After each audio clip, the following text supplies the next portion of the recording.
Olá pessoal, seja bem-vindo ao nosso canal. Eu sou o professor Macari com mais um Play História para você. E agora com uma super mega novidade, super mapa mental todo comentado, por isso que você não pode perder nem um pedacinho do vídeo. Conforme nós vamos falando da matéria, o mapa vai sendo montado e ao final você tem um mapa mental prontinho para você estudar os conteúdos para a sua prova, o seu vestibular, o seu Enem, o seu PAS ou o concurso que você quiser. Se você gostar, dê um joinha, curta o nosso canal, faça aquele comentário e diga para nós qual mapa mental você gostaria que nós fizéssemos para você. Se inscreva, porque é muito importante a sua inscrição.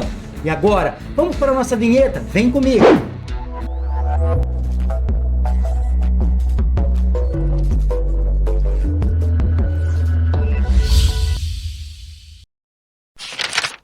E agora vamos ao que interessa, porque o nosso assunto de hoje é Guerra Fria.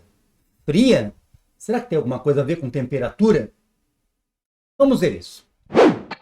Olha isso, um mapa mental todinho para nós fazermos juntinhos sobre a Guerra Fria. Primeira coisa que nós temos que entender, história nunca está desconectado com outro fato. Sempre quando tem um evento é porque houveram outros anteriormente. A Guerra Fria não é diferente.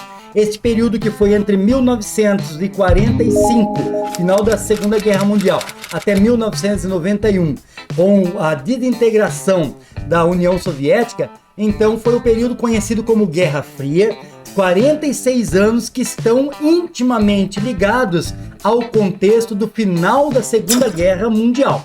Preste atenção, vamos começar a fazer o nosso mapa, vamos lá! O final da Segunda Guerra Mundial, nós tínhamos como contexto ali as alianças militares, o eixo formado ali por Alemanha, Itália e Japão, e os aliados, né? Inglaterra, França, Estados Unidos e União Soviética. Perceberam aí já algo? Sim, Inglaterra, França e Estados Unidos capitalistas. União Soviética, ela era socialista. Agora perceba bem que eles, os aliados, ganham a guerra. E já há uma divisão ideológica a partir do final da guerra. Também é feito, nós temos que lembrar neste momento aqui, em 1945, a Organização das Nações Unidas, que nós temos um vídeo específico que vai tratar do assunto sobre a origem da ONU, propósitos e coisas em diante. Mas só para lembrar, em 1919, o presidente Woodrow Wilson, com o final da Primeira Guerra Mundial, ele colocou nos 14 pontos de Wilson, um ponto que dizia para organizar a Liga das Nações. O que era a Liga das Nações? Era uma organização para tentar evitar, com a união dos países, um outro conflito como aconteceu na Primeira Guerra Mundial. Mas nós sabemos que foi um fracasso, porque não houve adesão de grandes potências. Isso fez com que acontecesse o segundo conflito.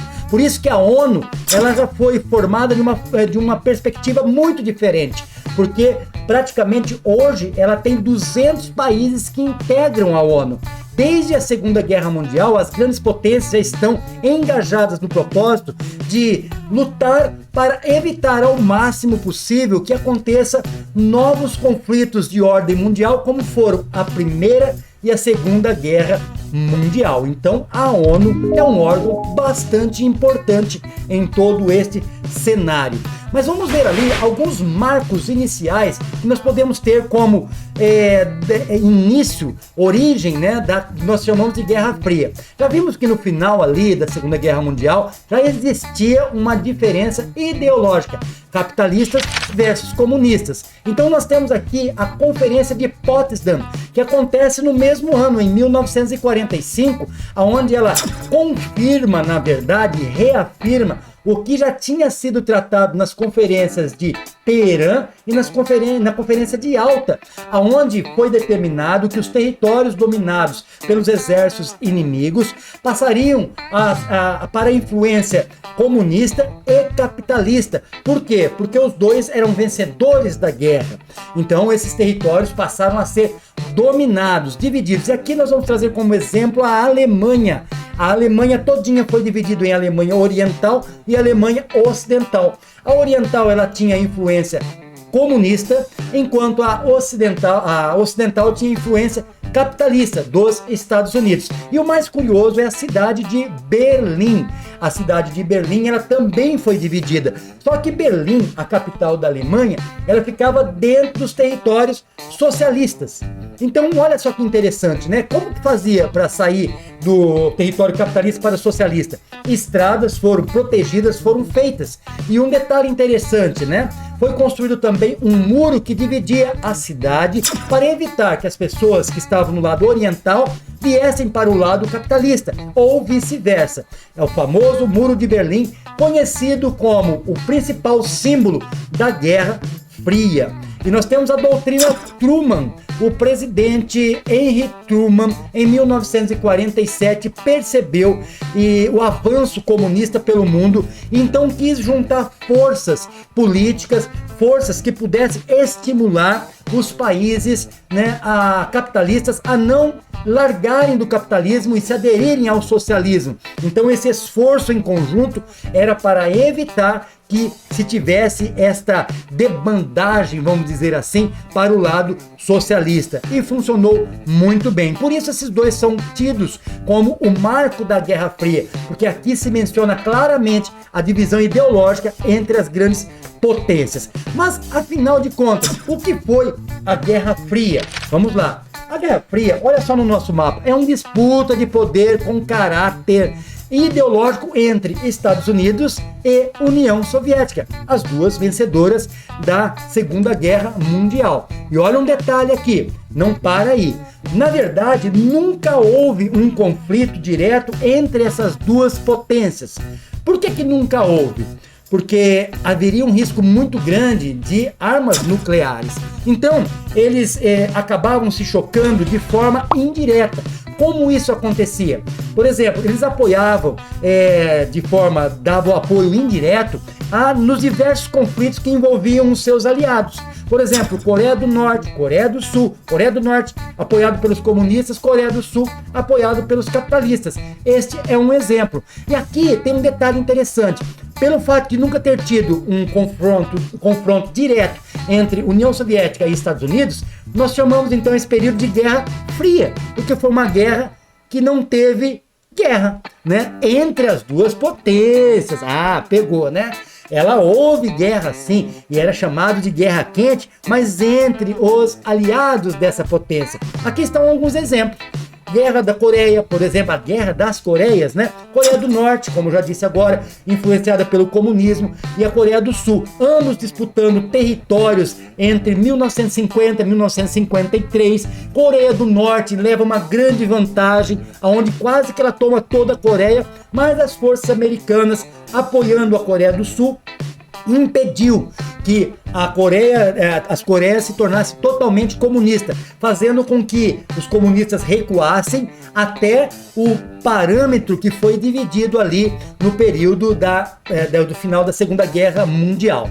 Um outro exemplo bastante conhecido aqui que nós temos é a Guerra do Vietnã entre 1962 e 1975, onde o Vietnã, lá no século XIX, aquela região da Indochina, né, ela era dominada pela China, depois ela foi dominada por um bom tempo pela França e por fim, ali na Segunda Guerra Mundial, estava sob domínio japonês. Agora lembre-se, os japoneses perderam a Segunda Guerra Mundial.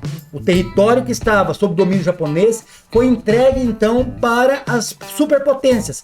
Do lado norte ficou a União Soviética e do lado sul também ficou ali os americanos, parecido com o que aconteceu com a Coreia. A diferença é que o lado norte enfrentou o lado sul, colocou guerrilheiros chamados Vietcongs com estratégias de guerrilha, né, nas matas, o domínio das matas, o domínio de se fazer túneis por baixo dos pés dos inimigos, né? E com um pouquinho da força política dos americanos, do Nixon, presidente Nixon principalmente, que prometeu que se ganhasse as eleições tiraria as tropas do Vietnã, porque todos os Estados Unidos já estavam no movimento ali contra o Vietnã, porque foi uma guerra demorada, morria-se muitos jovens e os pais já não queriam mais mandar seus filhos para a guerra. Então o Nixon prometeu tirar as tropas lá do Vietnã. E foi o que aconteceu. Quando ele tirou as tropas do Vietnã, algum tempo depois o Vietnã do Norte comunista invade totalmente o Sul e transforma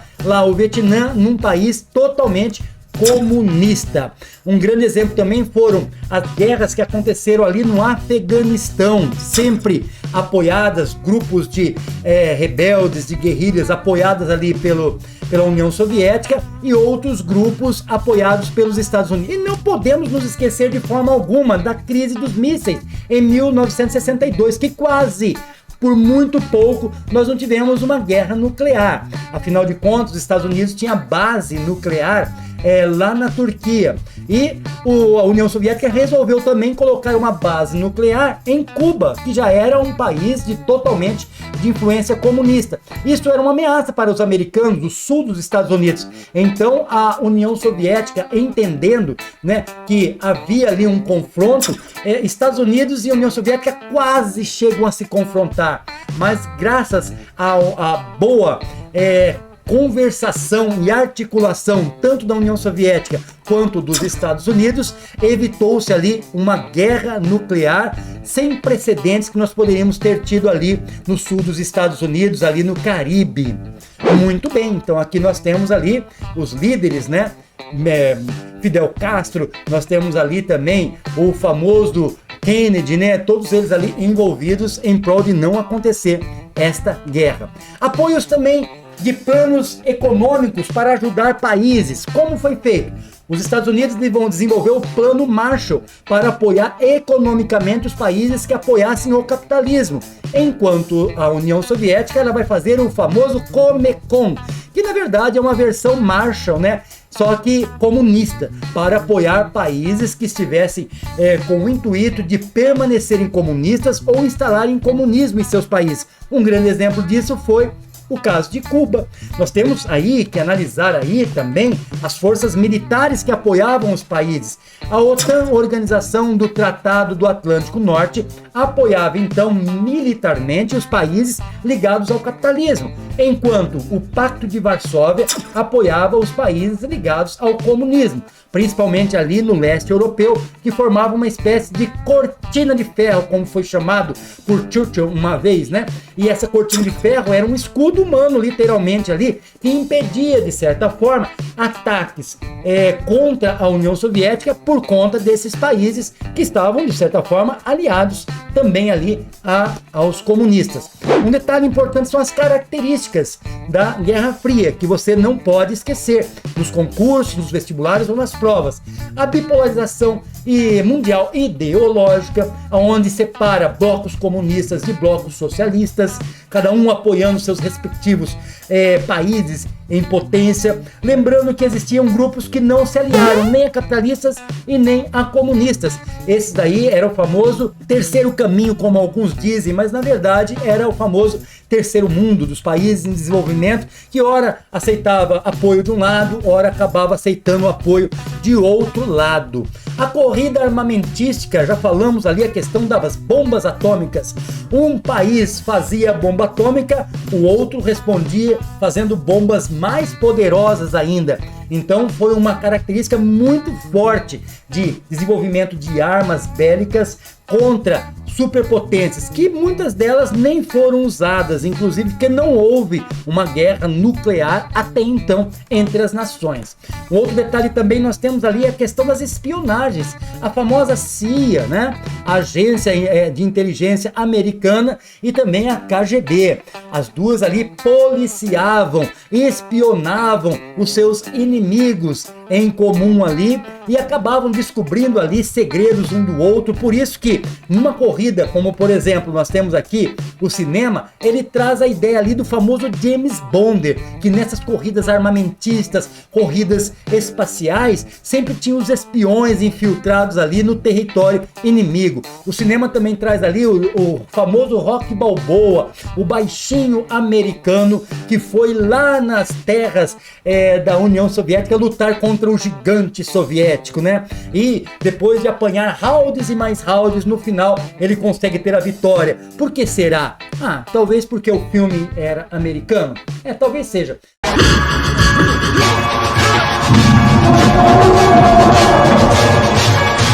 Não sei, mas a ideia era essa, era fazer propaganda do capitalismo, propaganda do comunismo, difamar o seu inimigo. Esse era o grande objetivo de todo esse aparato midiático que existiu durante toda a Guerra Fria.